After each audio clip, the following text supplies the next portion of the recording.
रमजान में छत पर इफ्तारी और सहरी करने वाला गांव। शाम का वक्त है। आसमान में हल्की लाली छाई हुई है। पूरे गांव में घर जगमगाती लाइटों से सजे हैं। रमजान का पाक महीना शुरू होने वाला है, इसलिए हर घर में एक अलग ही खुशी और तैयारी की रौनक है। छतों पर पानी छिड़का जा रहा है, कहीं चटाइयां साफ हो रही हैं तो कहीं दस्तरखान की तैयारी हो रही है। शकीला अपनी छत पर झाड़ू लगा रही है ताकि इफ्तारी और सहरी के लिए जगह साफ रहे। तभी पड़ोस की छत पर सुगंधा आती है। दोनों की छतें इतनी करीब हैं कि दीवार के पार से ही पूरी दुनिया की बातें हो जाती हैं। अरे शकीला, आज इस वक्त तुम छत पर झाड़ू क्यों लगा रही हो? तुम्हें ठंड नहीं लग रही है क्या? सुगंधा, वो आज चांद रात है ना, कल से रमजान का महीना शुरू हो रहा है और हम इफ्तारी तो अपनी छत पर ही करते हैं ना, इसीलिए मैं अभी इसे साफ कर ले रही हूँ। कल एक बार फिर से इसे साफ कर लूंगी इफ्तारी से पहले। अरे वाह, मतलब अब फिर से हमारे मोहल्ले में रौनक आ जाएगी और चहल पहल शुरू हो जाएगी। ये तो बड़ी अच्छी बात है कि कल से ही रमजान शुरू हो रहा है। अरे हाँ बिल्कुल, तुम भी आना सहरी के लिए। ये भी कोई पूछने की बात है? खाने की खुशबू इतनी अच्छी आती है कि सभी ही खींचे चले आएंगे। दोनों छत पर बातें करती हैं। कुछ समय बाद सभी मोहल्ले वाले अपने अपने छत पर आते हैं और रमजान का चांद देखते हैं। तभी शकीला की बहू सना चांद को देखती है और अपनी सास शकीला से बोलती है, अरे अम्मी, वो देखिए चांद नजर आ गया। रमजान मुबारक हो।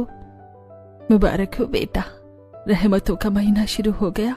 अब जल्दी नीचे चलो, कल सुबह पहली सहरी के लिए जल्दी उठकर छत पर आना है। तभी पड़ोसी सायरा अपने छत से आवाज लगाते हुए शकीला से बोलती है, चांद मुबारक हो खाला, चांद मुबारक हो सना, चांद मुबारक हो आपा। खाला, आपको भी चांद मुबारक। तुम सभी को चांद मुबारक हो सायरा। उमराव, कल की इफ्तारी के लिए तैयार रहना। कल सब लोग फिर से छत पर मिलेंगे। मैंने तो कई सारी चीजें सोच के रखी हैं। इस बार कई सारी चीजें बनाऊंगी इफ्तारी में। हाँ शकीला, ये तो पीढ़ियों से चला आ रहा है, कल भी वही होगा। मैं भी इस बार बहुत अच्छे से इफ्तारी करूंगी, सब मिलकर खाएंगे। मुझसे तो सब्र ही नहीं हो रहा।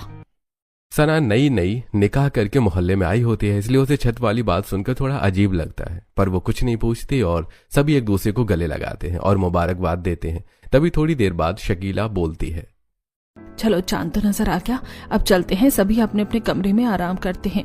सुबह सहरी के लिए भी तो जल्दी ही उठना है ना, सारी तैयारियां भी करनी है।